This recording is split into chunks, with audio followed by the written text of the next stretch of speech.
UCF quarterback Dillon Gabriel announced that he would enter the transfer portal, and it was kind of a surprising move because I think everybody expected him to come back from injury and rejoin the Knights.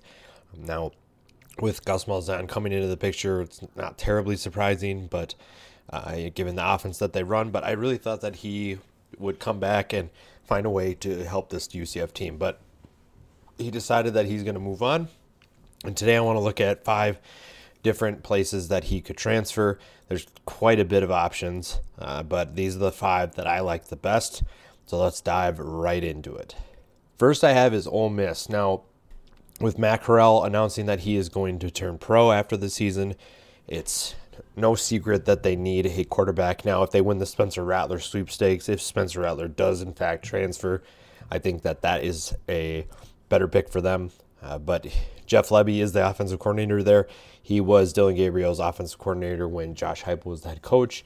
So this would be a good fit, in my opinion. I think that with Corral gone, they need a new QB.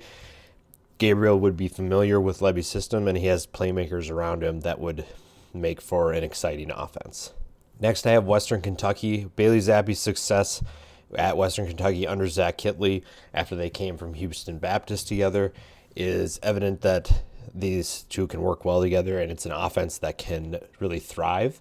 And I think that Gabriel would give them a skill set that could just be just as good. Now, it depends on if Kittley is going to be coveted by a bunch of different Power 5 schools or other schools in general.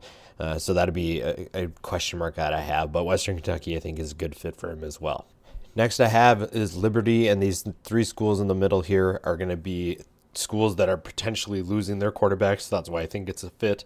Hugh Freeze knows how to run an offense, so I think that he and Gabriel would work well together. And the fact that Malik Willis is probably going pro.